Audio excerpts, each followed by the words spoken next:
Hi hello, ಎಲ್ಲರೂ ಹೇಗಿದ್ದೀರಾ? ಎಲ್ಲರೂ ಕೂಡ ಚೆನ್ನಾಗಿದ್ದೀರಾ ಅಂದ್ಕೊಂಡಿದ್ದೀನಿ. ನಾನು ಕೂಡ ಚೆನ್ನಾಗಿದ್ದೀನಿ. ತುಂಬ ದಿನ ಆದಮೇಲೆ ವಿಡಿಯೋ ಮಾಡ್ತಾಯಿದ್ದೀನಿ. ಸೊ ವಿಷಯ ಇಷ್ಟೇ, ಮಾಡೋಣ ಅಂತ ಅನ್ಕೋತಿದ್ದೆ, ಬಟ್ ಮಾಡೋಕ್ಕಾಗ್ತಿರ್ಲಿಲ್ಲ. ಸೊ ಇವತ್ತಿಂದ ಕಂಟಿನ್ಯೂ ಆಗಿ, ಈ ವೀಕಿಂದ ಕಂಟಿನ್ಯೂ ವಿಡಿಯೋ ಹಾಕೋಣ ಅಂತ ಇದ್ದೆ. ಸೊ ಏನೋ ಒಂಥರ ಇರುತ್ತಲ್ಲ ಜೀವನ ಅಂತ ಅಂದಮೇಲೆ ಏರಿಳಿತಗಳು ಇರುತ್ತಲ್ಲ. ಸೊ ಕೆಲವೊಂದು ಘಟನೆಗಳಾಗಿರ್ಬೋದು, ಕೆಲವೊಂದು ಸಂದರ್ಭ, ಕೆಲವೊಂದು ಕಮಿಟ್ಮೆಂಟು, ಏನೋ ಒಂದು ರೀಸನ್ನಿಂದ ನನಗೆ ವೀಡಿಯೋನೇ ಮಾಡೋಕ್ಕಾಗ್ತಾಯಿಲ್ಲ. ಎಷ್ಟೋ ಸತಿ ಅಂದ್ಕೊಂಡಿದ್ದೀನಿ, ಅಯ್ಯೋ ಯಾಕಪ್ಪ ವೀಡಿಯೋ ಮಾಡೋಕ್ಕಾಗೋದಿಲ್ಲ ನನ್ನ ಕೈಲಿ, ಯಾಕೆ ಈ ಥರ ಆಗ್ತಾಯಿದೆ, ಮೊದಲೆಲ್ಲ ಈ ಥರ ಆಗ್ತಾ ಇರಲಿಲ್ಲಲ್ಲ ಅಂಥೇಳಿ ತುಂಬ ಸತಿ ಕೂಡ ಯೋಚನೆ ಮಾಡಿದೆ. ಬಟ್ ಏನು ಮಾಡೋಕ್ಕಾಗಲ್ಲ, ಲೈಫ್ ಅನ್ನೋದು ಹಂಗೆ ಅಲ್ವಾ. ಹಾಗಾಗಿ ಸ್ವಲ್ಪ ಹೆಲ್ತ್ ಇಶ್ಯೂಸ್ ಇತ್ತು, ಹಾಗೆಯೇ ಫ್ಯಾಮಿಲಿ ಕಮಿಟ್ಮೆಂಟ್ ಇತ್ತು, ಕೆಲವೊಂದು ತುಂಬಾ ರೀಸನ್ಸ್ ಕೂಡ ಇದ್ವು. ಹಾಗೆಯೇ ಇನ್ಮೇಲೆ ನೆಕ್ಸ್ಟ್ ನಂದು 2026 ಮೊದಲನೇ ವಿಡಿಯೋ ಇದಾಗಿರುತ್ತೆ. ಇನ್ನು ನಾನು ಈ 26ರಲ್ಲಿ ಯಾವ ರೀತಿ ಇರಬೇಕು ಅಂತ ಅಂದ್ಕೊಂಡಿದ್ದೀನಿ ಅಂತಲೂ ಕೂಡ ಈ ವಿಡಿಯೋದಲ್ಲಿ ಹೇಳ್ತೀನಿ. ಹಾಗೆಯೇ 2025 ಸಾರಿ ಎಲ್ರಿಗೂ ಮೊದಲನೇದಾಗಿ ಹ್ಯಾಪಿ ನ್ಯೂ ಇಯರ್, ಹೊಸ ವರ್ಷದ ಆರ್ಥಿಕ ಶುಭಾಶಯಗಳು ಕೂಡ ಈ ಸಂದರ್ಭದಲ್ಲಿ ಹೇಳ್ತಾ ಇದ್ದೀನಿ. ಹಾಗೆ ಮೊದಲೇ ವಿಡಿಯೋ ಅಂತಲೂ ಕೂಡ ಹೇಳಿದೆ. ಇನ್ನು 2025 ಬಗ್ಗೆ ನಾನು ಸ್ವಲ್ಪ ನಿಮ್ಮ ಜೊತೆ ಶೇರ್ ಮಾಡ್ಕೊಳ್ಳೋಣ. ನನ್ನ 2025ರ ಲೈಫ್ ಜರ್ನಿ ಹೇಗಿತ್ತು, 2025ರಲ್ಲಿ ನನ್ನ ಲೈಫಲ್ಲಿ ಏನೇನೆಲ್ಲ ಘಟನೆಗಳಾದವು ಅಂತ ಹೇಳ್ಕೊಂಡು ಸ್ಟಾರ್ಟ್ ಮಾಡಿ ವಿಡಿಯೋನ. ಹಾಗೆ ಈ ವಿಡಿಯೋದಲ್ಲಿ ಪೂರ್ತಿ 2025ರಲ್ಲಿ ನನ್ನ ಲೈಫ್ ಜರ್ನಿ ಹೇಗಿತ್ತು ಅಂತ ಹೇಳ್ಬಿಟ್ಟು, ಇನ್ನು 2026ರಲ್ಲಿ ಏನೆಲ್ಲ ಅಂದ್ಕೊಂಡಿದ್ದೀನಿ, ಏನೆಲ್ಲ ಮಾಡಬೇಕು ಅಂತ ಅಂದ್ಕೊಂಡಿದ್ದೀನಿ. ಸೊ ಸ್ವಲ್ಪ ಶೇರ್ ಮಾಡ್ಕೊಳ್ಳೋಣ, ಸ್ವಲ್ಪ ಚೇಂಜ್ ಆಗಬೇಕಲ್ವಾ. ಸೊ ಓಕೆ, ಬನ್ನಿ ಹೇಳೋಣ. ಕೆಲವೊಬ್ಬರು ಅಂದ್ಕೋಬೋದು, ನ್ಯೂ ಇಯರ್ ಬಂದ ತಕ್ಷಣ ಎಲ್ಲರ ಸ್ಟೇಟಸ್ ಆಗಿರ್ಬೋದು, ಒಂದು ವಿಡಿಯೋದಲ್ಲಾಗಿರ್ಬೋದು, ಎಲ್ರಿಗೂ ಹ್ಯಾಪಿ ನ್ಯೂ ಇಯರ್, 2025 ಹೋಗ್ತಾ ಇದೆ, 2026 ಬರ್ತಾ ಇದೆ, ನಮ್ಮ ಲೈಫಲ್ಲಿ ಏನೋ ಬದಲಾವಣೆಗಳಾಗ್ತಾ ಇದ್ದಾವೆ, ಏನೋ ಚೇಂಜಸ್ಗಳು ಕಾಣ್ತಾ ಇವೆ, ಇನ್ನು ಹಳೇದನ್ನೆಲ್ಲ ಮರಿಬೇಕು, ಹಳೆಯ ಘಟನೆಗಳೆಲ್ಲ ಹೋಗ್ಬಿಡ್ತು 25ರಲ್ಲಿ, ಇನ್ನು ನಮ್ದು ಏನಿದ್ರು ನಾವು ಬದಲಾಗ್ತಿದ್ದೀವಿ, ಹೊಸಬ್ರಾಗ್ತಿದ್ದೀವಿ, ಹೊಸ ದಿನ ಬರ್ತಾ ಇದೆ, ಹೊಸ ವರ್ಷ ಬರ್ತಾ ಇದೆ ಅಂತ ಎಲ್ಲರೂ ಜೋಶಲ್ಲಿ ಎಲ್ಲರೂ ಸ್ಟೇಟಸ್ಸು ಎಲ್ಲರೂ ಕೂಡ ಹಾಕೋದು ಅದು ಸಹಜ. ಬಟ್ ಹಾಗಂತ 2025ರಲ್ಲೇ ಆಗಿರ್ಬೋದು, 2025 ಹಿಂದಿನೆಗೆ ಅಂದರೆ ನಾವು ಭೂಮಿ ಮೇಲೆ ಬಂದಾಗಿಂದ ಆಗಿರೋಂತಹ ವರ್ಷಗಳಲ್ಲಾಗಿರೋಂತಹ ಪ್ರತಿ ಒಂದು ವರ್ಷ ಆಗಿರ್ಬೋದು, ತಿಂಗಳಾಗಿರ್ಬೋದು, ದಿನಗಳೇ ಆಗಿರ್ಬೋದು, ಗಂಟೆಗಳೇ ಆಗಿರ್ಬೋದು, ಅದರಲ್ಲಿ ಆದಂತಹ ಯಾವುದೇ ಒಂದು ಸನ್ನಿವೇಶನೇ ಆಗಿರ್ಬೋದು, ಘಟನೆಗಳನ್ನೇ ಆಗಿರ್ಬೋದು, ಎಕ್ಸ್ಪೀರಿಯನ್ಸ್ ಅಂತಲೇ ಅನ್ಬೋದು, ಯಾವನ್ನು ಕೂಡ ಮರೆಯೋಕ್ಕಾಗಲ್ಲ ಅಲ್ವಾ. ಪ್ರತಿಯೊಂದು ಘಟನೆ, ಪ್ರತಿಯೊಂದು ವರ್ಷ, ಪ್ರತಿಯೊಂದು ದಿನವೂ ಕೂಡ ನಮ್ಮ ಲೈಫ್ಗೆ ಒಂದೊಂದು ಪಾಠನೇ ಕಲಿಸೋಗಿರುತ್ತೆ, ಒಂದೊಂದು ಲೈಫ್ ಎಕ್ಸ್ಪೀರಿಯನ್ಸ್ ಕೊಟ್ಟೋಗಿರುತ್ತೆ. ಹಾಗಂತ 2026 ಬಂತು ಅಂದರೆ ಏನು ಸಡನ್ನಾಗಿ ಎಲ್ಲ ಮುಗ್ದೋಗ್ಬಿಡುತ್ತಾ? ಇಷ್ಟು ದಿನ ಆಗಿದ್ದು ಏನೋ ದೊಡ್ಡ ಬದಲಾವಣೆ ಆಗ್ತೀವಿ ಲೈಫಲ್ಲಿ, ಎಷ್ಟೋ ಕಷ್ಟಗಳನ್ನೆಲ್ಲ ಇಷ್ಟು ದಿನ ಎದುರಿಸಿರ್ತೀವಿ ಅಲ್ವಾ. ಅವನ್ನೆಲ್ಲ ದಾಟ್ಬಿಟ್ಟು 2026 ಬಂತು ಅಂದ ತಕ್ಷಣ ನಾವೇನು ಎಲ್ಲ ಕಷ್ಟ ಮುಗ್ದೋಗಿರಲ್ಲ ಅಲ್ವಾ. ಹೌದು, ಯಾರೋ ಮುಗಿಲಿಲ್ದಂಥ ಈ ಜೀವನ ಅನ್ನೋದೇ ಒಂದು ಏನಪ್ಪ ಅಂತ ಹೇಳಿದರೆ, ಕಷ್ಟ, ಸುಖ, ದುಃಖ, ನಲಿವು ಎಲ್ಲವನ್ನು ಸಾಲ್ವ್ ಮಾಡ್ಕೊತಾನೆ ನಾವು ಲೈಫ್ ಮಾಡಬೇಕಾಗುತ್ತೆ. ಸೊ ಅದು ದೇವರು ಕೊಟ್ಟ ನಮಗೊಂದು ವರ ಅಷ್ಟೇ, ಇನ್ನೇನು ಮಾಡೋಕ್ಕಾಗಲ್ಲ. ಇನ್ನು ನಾನು 2025ರಲ್ಲಿ ಹೇಳಬೇಕಪ್ಪ ಅಂತ ಹೇಳಿದರೆ, 2024 ಎಂಡಿಂಗ್ ಟೈಮಲ್ಲಿ ಯೂಟ್ಯೂಬ್ ಬಗ್ಗೆ ಹೇಳಬೇಕು ಅಂದರೆ, ಎಂಡಿಂಗ್ ಟೈಮಲ್ಲಿ ನವಂಬರಲ್ಲಿ ಯೂಟ್ಯೂಬ್ ಜರ್ನಿ ಸ್ಟಾರ್ಟ್ ಮಾಡಿದೆ. 2025ರಲ್ಲಿ ನನ್ನ ಚಾನಲ್ ಮಾನಿಟೈಸೇಷನ್ ಆಯಿತು. ಇನ್ನು 6 ಮಂತಿಗೆ ಕೆಲವೊಬ್ರು ಅಂತಾರೆ, ಹಳೆ ವರ್ಷದಲ್ಲಿ ಹಾಗಾಯಿತು ಹೀಗಾಯಿತು ನಮ್ಮ ಹಳೆ ಜೀವನದಲ್ಲಿ ಅಂತ.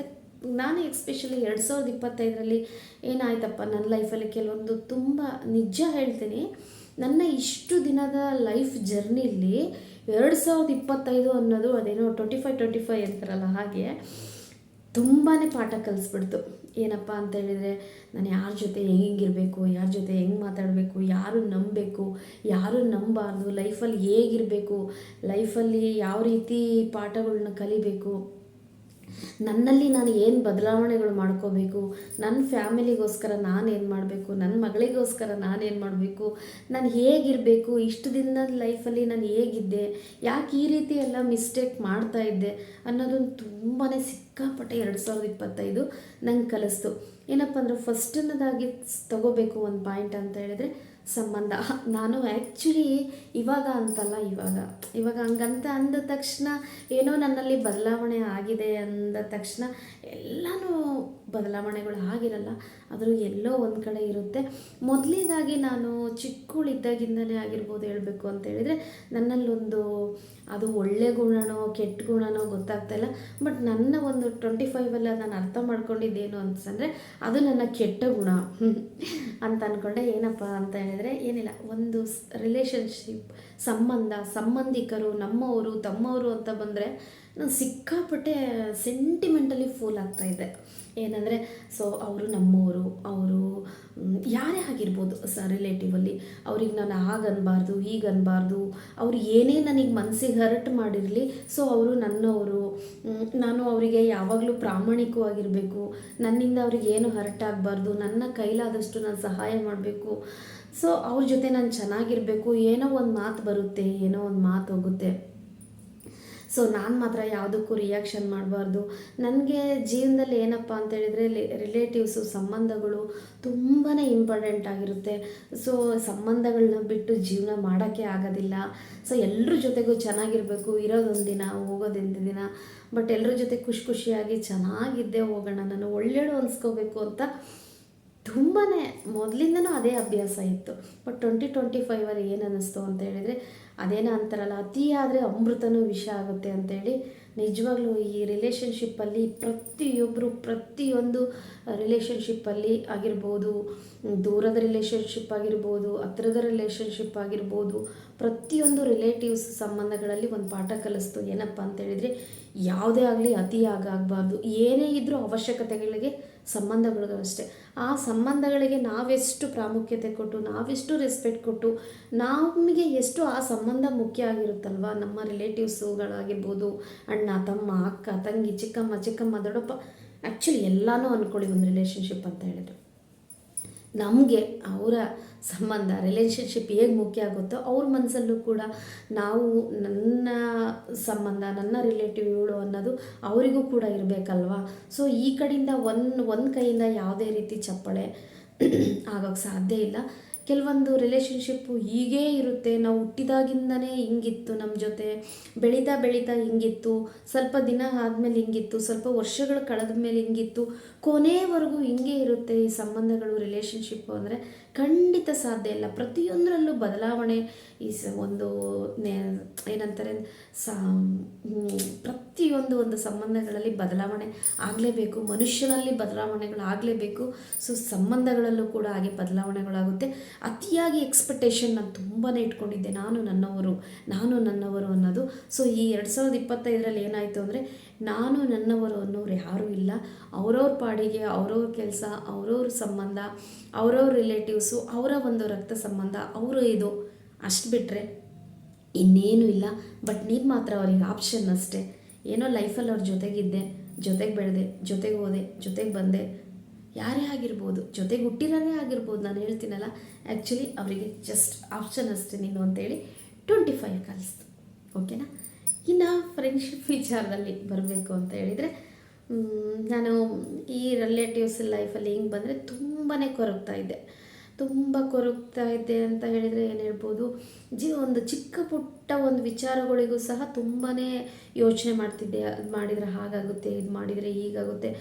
ಎಷ್ಟು ಪಾಸಿಟಿವ್ ಥಿಂಕ್ ಬರುತ್ತೋ ಅಷ್ಟೇ ನೆಗೆಟಿವ್ ಥಿಂಕಿಂಗ್ ನನಗೆ ತುಂಬ ಜಾಸ್ತಿ ಬರ್ತಿತ್ತು. ನನ್ನ ಚಾನಲಲ್ಲಿ ಮಾಡೋದು ಮೋಟಿವೇಶನು, ಬಟ್ ನನಗೆ ಮೋಟಿವೇಶನ್ ಕೆಲವೊಂದು ಟೈಮ್ ಆಗ್ತಿರ್ಲಿಲ್ಲ. ಸಹಜ, ಅದು ಯಾರಿಗೆ ಆದರೂ ಬುದ್ಧಿ ಹೇಳೋದು ಅದು ಸುಲಭ, ಆದರೆ ಅದನ್ನು ನಮ್ಮ ಲೈಫಲ್ಲಿ ನಾವು ಅಳವಡಿಸ್ಕೊಳ್ಳೋದಿದೆಯಲ್ಲ ತುಂಬಾ ಕಷ್ಟ. ಹಾಗಾಗಿ ಕೆಲವೊಂದು ಸತಿ ತುಂಬಾ ಓವರ್ ಥಿಂಕಿಂಗ್ ಮಾಡ್ತಾಯಿದ್ದೆ. 2025 ಅನ್ನಿಸ್ತು, ಈ ಓವರ್ ಥಿಂಕಿಂಗ್ ಎಲ್ಲ ಮಾಡಬಾರ್ದು, ಆದಷ್ಟು ಅದಕ್ಕೊಂದು ಸ್ವಲ್ಪ ಲಿಮಿಟ್ ಹಾಕಬೇಕು, ಕಡಿವಾಣ ಹಾಕಬೇಕು. ಲೈಫ್ ಇಲ್ಲಿಗೆ ಮುಗಿದೋಗಿಲ್ಲ, ನಾನೇನೋ ಓವರ್ ಥಿಂಕ್ ಮಾಡ್ಕೊಂಡು ಅದು ಇನ್ನೇನು ಪ್ರಾಬ್ಲಮ್ ಕ್ರಿಯೇಟ್ ಆಗಿ ಮುಂದೆ ಅದು ತುಂಬ ಅದರಿಂದ ಪ್ರಾಬ್ಲಮ್ ಕ್ರಿಯೇಟ್ ಆಗಬಾರ್ದು ಅಂತ ಅದು ಕೂಡ 25 ನನಗೆ ಕಲಿಸ್ತು. ಇನ್ನು ಒಂದು ಸ್ನೇಹ ಅಂತ ವಿಚಾರ ಬಂದಾಗ 2025 ಆಗಿರ್ಬೋದು, 24 ಎಂಡಲ್ಲಿ ನಾನು ಯೂಟ್ಯೂಬ್ ಚಾನಲ್ ಓಪನ್ ಮಾಡಿದಾಗ ಈ ಯೂಟ್ಯೂಬು ಯಾರಿಗೆ ಏನು ಕೊಟ್ಟಿದ್ದೇನೋ ನನಗಂತೂ ಗೊತ್ತಿಲ್ಲ. ಈ ಪ್ರೆಸೆಂಟಲ್ಲಿ ಹೇಳಬೇಕು ಅಂತ ಹೇಳಿದರೆ, ಮೊದಲಿಂದ ಯೂಟ್ಯೂಬರ್ಸ್ ತುಂಬ ಜನ ಇದ್ದಾರೆ. ಆದರೆ ಈ ಯೂಟ್ಯೂಬಲ್ಲಿ ನನಗೆ ಏನು ಕಲಿಸ್ತೋ ಏನು ಕಲಿಸ್ಲಿಲ್ಲ ಗೊತ್ತಿಲ್ಲ. ಅತಿಯಾಗಿ ನಂಬಬಾರ್ದು, ಯಾರನ್ನೂ ಹಚ್ಕೋಬಾರ್ದು. ಸಡನ್ನಾಗಿ ಯಾರನ್ನೂ ಅವ್ರು ಏನೋ ಒಂದು ಹೇಳ್ತಾ ಇದ್ದಾರೆ ಅಂತ ಹೇಳಿದಾಗ ಅದು ಸತ್ಯ ಅಂತ ನಂಬೋದಕ್ಕೆ 100 ಸತಿ ಯೋಚನೆ ಮಾಡಬೇಕು ಅನ್ನೋದನ್ನು ಯೂಟ್ಯೂಬ್ ಕಲಿಸ್ತು. ಹಾಗೆ ಎಷ್ಟು ನನ್ನ ಮನಸ್ಸಿಗೆ ಹರ್ಟ್ ಮಾಡಿ, ಹಾಗೆ ನನ್ನ ಮನಸ್ಸಿಗೆ ಕೆಲವೊಂದು ಸಲ ಈ ಯೂಟ್ಯೂಬಲ್ಲಿ ಯೂಟ್ಯೂಬೇ ಬೇಡಪ್ಪ ಬಿಟ್ಬಿಡೋಣ, ಈ ಯೂಟ್ಯೂಬಲ್ಲಿ ಇಂತಿಂಥ ಜನ ಮೆಂಟಲಿ ಈ ರೀತಿ ಥಿಂಕ್ ಮಾಡೋರು, ಯೋಚನೆ ಮಾಡೋಂತಹ ಜನಗಳಿದಾರ. ಸೊ ಇಂಥವರೆಲ್ಲ ನನ್ನ ಲೈಫಲ್ಲಿ ಬರ್ತಾರ, ಇಂಥವರೆಲ್ಲ ನನ್ನ ಜೀವನದಲ್ಲಿ ಬಂದುಬಿಟ್ರ, ಕೆಲವೊಂದು ಬೇಡ ಅನ್ನೋಷ್ಟು ಸನ್ನಿವೇಶಗಳು ಕೂಡ ಎದುರಾದವು. ಸೊ ಅದೇ ರೀತಿ ಅದಕ್ಕೆ ಡೆಡ್ ಆಪೋಸಿಟ್ಟಾಗಿ ನನಗೆ ಒಳ್ಳೊಳ್ಳೆ ಒಂದು ಸಂಬಂಧಗಳು, ಅಂದರೆ ಫ್ರೆಂಡ್ಸ್ ಆಗಿರ್ಬೋದು. ನಿಜ ಹೇಳ್ತೀನಿ, ನಾನು ಒಂದು ಮೋಟಿವೇಶನ್ ಸ್ಪೀಚ್ ಆಗಿ ನನಗೆ ಮೋಟಿವೇಶನ್ ಆಗಿರೋವಂತಹ ಒಂದು ಇಬ್ಬರು ಸಿಸ್ಟರ್ಸ್ ನನಗೆ ಸಿಕ್ಕರು. ತುಂಬ ಖುಷಿ ಆಯಿತು. ಆಮೇಲೆ ಕೆಲವೊಂದು ಸತಿ ಲೈವ್ ಮಾಡಬೇಕಾದ್ರೆ ಆಗಿರ್ಬೋದು, ಕೆಲವೊಬ್ಬರು ಸಿಸ್ಟರ್ಸ್ ಬಂದು. ಸೊ 2025ರಲ್ಲಿ ಆ್ಯಕ್ಚುಲಿ ನನಗೆ ನೆನಪಿರೋ ಒಂದು ಅಂದರೆ ಈ ಸಿರಿ ಸಿಸ್ಟರ್ ಆಗಿರ್ಬೋದು, ಈ ರಮ್ಯ ಸಿಸ್ಟರು, ಅಮರ ಸಿಸ್ಟರು, ಇವರೆಲ್ಲರೂ ಒಂಥರ ಹೇಗಪ್ಪ ಅಂದರೆ ನನಗೆ ಎಕ್ಸ್ಟ್ರಾ ಮೋಟಿವೇಶನ್ನು. ಕೆಲವೊಂದು ಸಂದರ್ಭದಲ್ಲಿ ನಾನು ತುಂಬಾ ಯೂಟ್ಯೂಬೇ ಬೇಡ ಅಂತ ಡಿಸೈಡ್ ಮಾಡಿದಾಗ ಇವರು ಸಿಚುವೇಶನಲ್ಲಿ ನನಗೆ ಧೈರ್ಯ ಕೊಟ್ಟರು ಇವರು ಒಂದು ಫ್ರೆಂಡ್ಶಿಪ್ ಹೇಗಿದೆಯಪ್ಪ ಅಂದರೆ, ಈ ಯೂಟ್ಯೂಬ್ ಹೊರತುಪಡಿಸಿ ನಾನು ಹೇಳ್ತಾ ಇರೋದೇನೆಂದರೆ, ಕೆಲವೊಬ್ಬರು ಬಂದರು, ಪಾಠ ಕಲಿಸೋದ್ರು. ಬರಬೇಕು ಲೈಫಲ್ಲಿ, ಕೆಲವೊಬ್ಬರು ಒಳ್ಳೆ ಜನಗಳು ಬರಬೇಕು, ಕೆಟ್ಟ ಜನಗಳು ಬರಬೇಕು. ಯಾಕಪ್ಪ ಅಂದರೆ ಅದೊಂದು ಎಕ್ಸ್ಪೀರಿಯೆನ್ಸು. ನಾವು ಎಚ್ಚೆತ್ಕೊಳ್ತೀವಿ, ಇಲ್ಲಾಂದ್ರೆ ನಾವೇನು ಕಲಿಯೋಕ್ಕಾಗಲ್ಲ. ಎಲ್ಲನೂ ಬೇಕು ಲೈಫಿಗೆ, ಒಳ್ಳೆಯದು ಬೇಕು, ಕೆಟ್ಟದ್ದು ಬೇಕು. ಉಪ್ಪು ಖಾರ ಹುಳಿ ಹೇಗೆ ಊಟಕ್ಕೆ ಬೇಕೋ ಹಾಗೆ ಹೀಗೇ ಬರಬೇಕು ಜೀವನದಲ್ಲಿ ಜನ. ಇವರೆಲ್ಲ ನನಗೆ ತುಂಬಾ ಧೈರ್ಯ ಹೇಳೋದಾಗಿರ್ಬೋದು, ಏನೋ ಒಂಥರ ಎಕ್ಸ್ಟ್ರಾ ಮೋಟಿವೇಶನ್ ಅನ್ಬೋದು. ಯಾರಿಗೆ ಹೆಂಗೆ ಕೊಟ್ಟಿದ್ದೀನೋ ಒಳ್ಳೊಳ್ಳೆ ಫ್ರೆಂಡ್ಶಿಪ್ ನನಗೆ ಈ ಯೂಟ್ಯೂಬಿಂದ ಸಿಕ್ತು. ಇನ್ನು ಅಣ್ಣ ತಮ್ಮರು ಅಂತ ಬಂದಾಗ ತುಂಬ ಜನ ನನಗೆ ಒಂದು ತಂಗಿ ಸ್ಥಾನದಲ್ಲಿಟ್ಟು ನನಗೆ ಮಾತಾಡ್ತಿದ್ದಾರೆ, ತಂಗಿ ಸ್ಥಾನದಲ್ಲಿ ನನಗೆ ಬೆಲೆ ಕೊಡ್ತಿದ್ದಾರೆ, ಫ್ರೆಂಡ್ಸ್ ಸ್ಥಾನದಲ್ಲಿಟ್ಟು ನೋಡ್ತಿದ್ದಾರೆ. ತುಂಬಾ ಖುಷಿ ಆಗ್ತಾಯಿದೆ. ಹಾಗೆ ಇದು ಕೂಡ ಒಂದು 2025ರಲ್ಲಿ ನನಗೆ ಆದಂತಹ ಒಂದು ಪಾಸಿಟಿವ್ ಇದು ಅಂತ ಹೇಳ್ಬೋದು. ಹಾಗೆ ಇನ್ನೊಂದು ಏನಪ್ಪ ಅಂತ ಹೇಳಿದರೆ, ಅನ್ಕೋಬೋದು ಏನಪ್ಪ ಏನು ಮಹಾ ದೊಡ್ಡ ಸಾಧನೆ ಮಾಡಿದ್ದಾಳೆ ಅಂತ ಹೇಳಿ ಈಗ ಹೇಳ್ಕೊತಾ ಇದ್ದಾಳೆ ಹಾಗೆ ಹೀಗೆ ಅಂತ. ಎಂತ ಇಲ್ಲ, ಜೀವನದಲ್ಲಿ ಎಲ್ಲನೂ ತಗೋಬೇಕು. 2025ರಲ್ಲಿ ನಾನು ಡಿಸೈಡ್ ಮಾಡಿದ್ದಿಷ್ಟೇ. ಸೊ ಇಷ್ಟು ವರ್ಷದಲ್ಲಿ ಏನೇನು ಆಗೋಯ್ತು, ಏನೇನು ಬಿಡ್ತು ನನ್ನ ಲೈಫಲ್ಲಿ ಗೊತ್ತಿಲ್ಲ. ತುಂಬಾ ಕಲಿತ್ಬಿಟ್ಟೆ ಅನ್ನೋಕ್ಕಿಂತ ಕಲಿಸ್ಬಿಟ್ರು ಅನ್ನೋದು ನಾನು ಆಕ್ಸೆಪ್ಟ್ ಮಾಡ್ಕೊತೀನಿ, ತಗೋತೀನಿ. ಯಾಕಂದರೆ ನಾನು ಎಲ್ಲರೂ ತುಂಬ ಒಂಥರ ಹುಚ್ಚಿ ಅಂತಾರಲ್ಲ, ಆ ರೀತಿ ನನ್ನವರು ಅನ್ನೋದೊಂದು ಬಹಳ ಇತ್ತು. ಎಲ್ಲ ತೆಗ್ದಾಗ ಕಲಿಸಿದ್ದೆ ನನಗೆ, ಯಾರೂ ನಿನ್ನವರಲ್ಲ, ನೀನೊಬ್ಬಳೇ ಬಂದಿದೆಯಾ, ನೀನೊಬ್ಬಳೇ ಹೋಗಬೇಕು.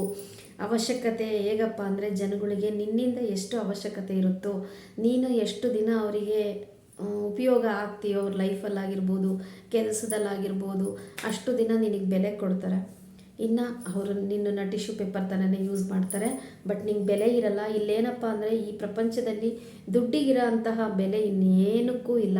ಆ್ಯಕ್ಚುಲಿ ಯಾವ ಸಂಬಂಧಗಳಿಗೆ ಆಗಿರ್ಬೋದು, ಒಂದು ಪ್ರೀತಿಗಾಗಿರ್ಬೋದು, ವಿಶ್ವಾಸ, ನಂಬಿಕೆ ರೇರು.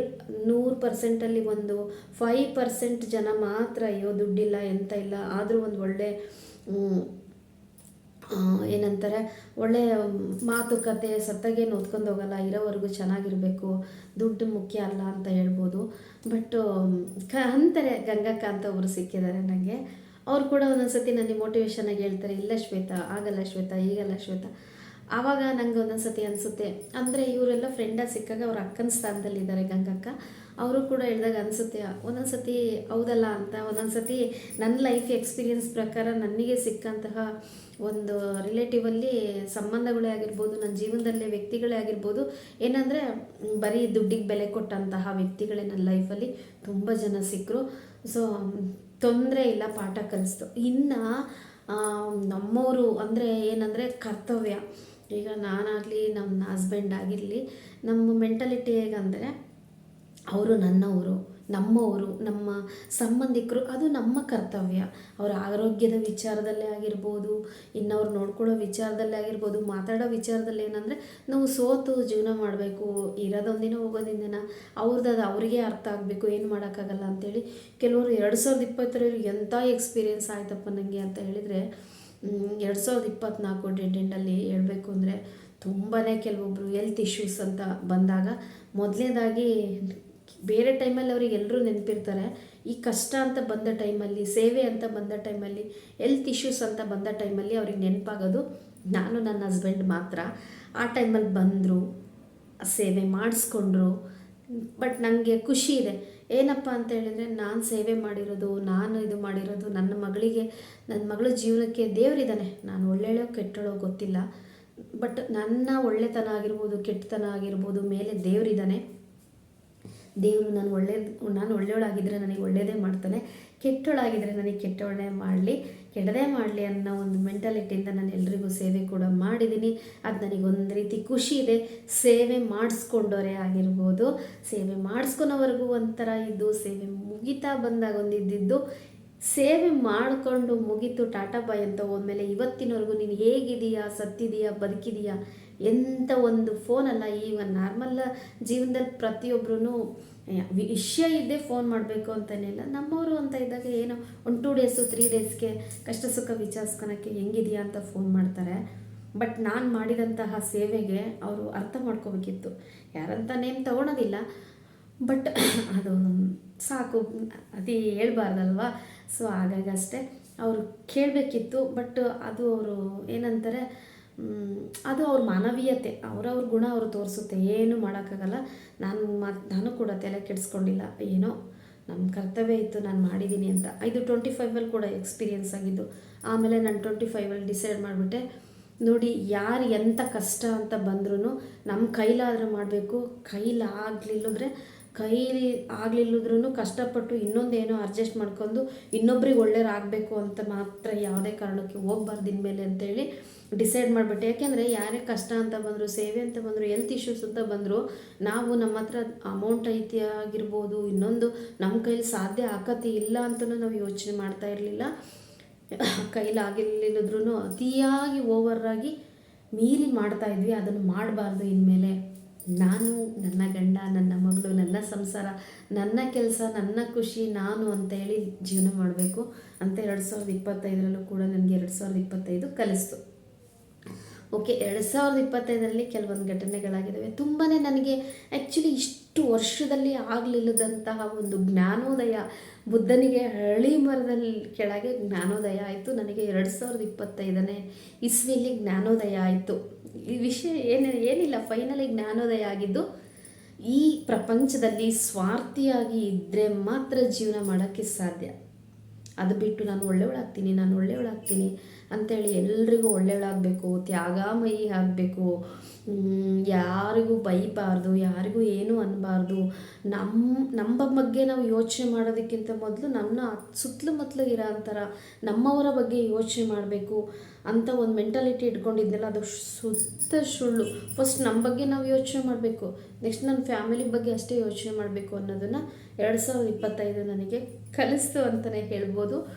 ಸೊ ಇಷ್ಟು 2025ರಲ್ಲಿ ಇಷ್ಟೆಲ್ಲ ಆಗಿದ್ದಾವೆ. ಇನ್ನೂ ತುಂಬಾ ಆಗಿದ್ದಾವೆ. ಹೆಲ್ತ್ ಇಶ್ಯೂಸ್ ಆಗಿರ್ಬೋದು, ಹೆಲ್ತನ್ನು ತುಂಬ ನೆಗ್ಲೆಕ್ಟ್ ಮಾಡ್ತಾಯಿದ್ದೆ ನಾನು ಮೊದಲೆಲ್ಲ. ನೆಗ್ಲೆಕ್ಟ್ ಯಾವ ಥರ ಮಾಡ್ತಿದ್ದೆ ಅಂದರೆ, ಯಾರೋ ಏನೋ ಒಂದು ಅಂದರು, ಸೊ ಅದನ್ನೇ ಒಂದು ಮನಸ್ಸಲ್ಲಿ ಇಟ್ಕೊಂಡು ಅದನ್ನೇ ಯೋಚನೆ ಮಾಡ್ಕೊತ ಅದರಿಂದ ಊಟ ಬಿಡೋದಾಗಿರ್ಬೋದು. ಕೆಲವೊಂದು ಸತಿ ಊಟ ಬಿಟ್ಟಿದ್ದೀನಿ, ಕೆಲವೊಂದು ಸತಿ ಆ ಊಟ ಬಿಟ್ಟಿರೋ ಪ್ರಾಬ್ಲಮಿಂದ ತಲೆನೋವು ಪ್ರಾಬ್ಲಮ್ ಕ್ರಿಯೇಟ್ ಆಗಿ, ಅಯ್ಯೋ ನನಗೆ ಮೊದಲೇ ತಲೆನೋವು ಬಂದರೆ ಪ್ರಾಬ್ಲಮ್ಮು ಸಿಕ್ಕಾಪಟ್ಟೆ ಬಿಡಿ. ಆ ಎಕ್ಸ್ಪೀರಿಯೆನ್ಸ್ ಮಾತ್ರ ಜೀವ ಹೋಗೋ ಮಟ್ಟಿಗೆ ಹೆಲ್ತ್ ಇಶ್ಯೂಸ್ ತುಂಬ ಆಯಿತು. ಅದು ನಾನಾಗಿಯೇ ಮಾಡ್ಕೊಂಡಿದ್ದೆ. ಯಾಕೆಂದರೆ ಅತಿಯಾಗಿ ಓವರ್ ಥಿಂಕಿಂಗ್ ಮಾಡಿಕೊಂಡೆ. ಸೊ ಅವಾಗ ಅಂದ್ಕೊಂಡೆ, ಮೊದಲು ಹೆಲ್ತನ್ನು ಕಾಪಾಡ್ಕೋಬೇಕು ಮನುಷ್ಯ ಅಂತ ಹೇಳಿದ್ಮೇಲೆ ಆರೋಗ್ಯ ತುಂಬ ಮುಖ್ಯ. ತುಂಬಾ ನೆಗ್ಲೆಕ್ಟ್ ಮಾಡ್ತಾಯಿದ್ದೆ ನಾನು.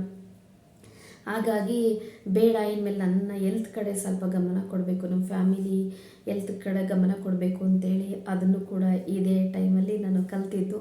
ತುಂಬಾ 2025 ಆ್ಯಕ್ಚುಲಿ ನನಗೆ ಜ್ಞಾನೋದಯ ಆಗಿದೆ 2025ಕ್ಕೆ. ಇನ್ನು 2026ಕ್ಕೆ ನಾನು ಹೀಗೆ ಇರಬೇಕು ಅನ್ನೋದನ್ನು ಕೂಡ ನಾನು 25ರಲ್ಲೇ ಕಲ್ತ್ಬಿಟ್ಟೆ.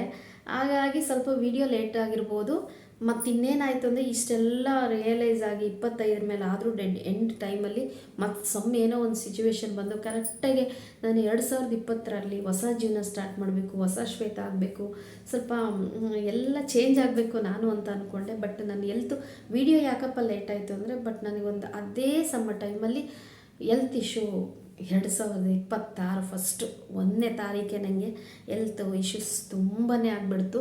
ತುಂಬ ಅಂದರೆ ಅದರಿಂದ ನಾನು ಏನಂತಾರೆ ಸರಿಯಾಗೋದಕ್ಕೆ, ಹೆಲ್ತ್ ಸರಿಯಾಗೋದಕ್ಕೆ, ಕ್ಯೂರ್ ಆಗೋದಕ್ಕೆ ಮಿನಿಮಮ್ ಅಂದರೂ ನನಗೆ ಒಂದು 5 ಡೇಸ್ ಬೇಕಾಯಿತು. ಹಾಗಾಗಿ ಈ ವಿಡಿಯೋ ಕೂಡ ಸ್ಟಾರ್ಟಿಂಗೇ ಹಾಕ್ಬಿಡೋಣ, ನಾನು 2026ಕ್ಕೆ ಎಂಟ್ರಿ ಹೋಗೋಕ್ಕಾರ ಅಂದ್ಕೊಂಡೆ. ಬಟ್ ಆಗಲಿಲ್ಲ, ಯಾಕೆಂದರೆ ಕರೆಕ್ಟಾಗಿ ಅವತ್ತಿನ ದಿನವೇ ನನಗೆ ಹೆಲ್ತ್ ಕೂಡ ಕೈ ಕೊಟ್ಟು ಇವತ್ತು ಈ ವಿಡಿಯೋ ಮಾಡುವಂತಹ ಟೈಮ್ ಕೂಡ ಬಂತು. ಹಾಗೆ ಈ ವಿಡಿಯೋದಲ್ಲಿ ನನ್ನ ಒಂದು 2025ರಲ್ಲಿ ನಾನೇನೇನು ಕಲಿತೆ ಅಂತ ಎಕ್ಸ್ಪೀರಿಯನ್ಸ್ ಹೇಳ್ಕೊಂಡಿದ್ದೀನಿ. ಹಾಗೆ ಇನ್ನು 2026ಕ್ಕೆ ನೆಕ್ಸ್ಟ್ ನಾನೇನು ಅಂದ್ಕೊಂಡಿದ್ದೀನಿ, ಇದೆಲ್ಲ ಆಗ್ತಾ ಇತ್ತಲ್ಲ ನನ್ನ ಲೈಫಲ್ಲಿ, ಈ ಯೂಟ್ಯೂಬ್ ಚಾನಲ್ ಇದೆ ಅಂತಲೇ ನಾನು ಮರ್ತೋಗ್ಬಿಟ್ಟಿತ್ತು. ಒಂದು ತಿಂಗಳಾಗಿರ್ಬೋದು, ಒಂದು 2 ತಿಂಗಳಾಗಿರ್ಬೋದು, ತುಂಬಾ ಬೇಜಾರು ಕೂಡ ಆಗ್ತಾಯಿತ್ತು. ಸೊ ಏನಕ್ಕೆ ಅಂತ ಹೇಳಿ, ಹಾಗಾಗಿ ವಿಡಿಯೋ ಕೂಡ ಮನಸ್ಸಿರಬೇಕು ಮನುಷ್ಯನಿಗೆ. ಯಾವುದೇ ಒಂದು ಕೆಲಸ ಮಾಡ್ತಾಯಿದ್ದೀವಿ ಅಂದರೂ ಫಸ್ಟ್ ಮನಸ್ಸಿರಬೇಕಲ್ವ, ಮನಸ್ಸಿದ್ರೆ ಯಾವುದೇ ಕೆಲಸ ಮಾಡೋಕ್ಕೆ ಸಾಧ್ಯ.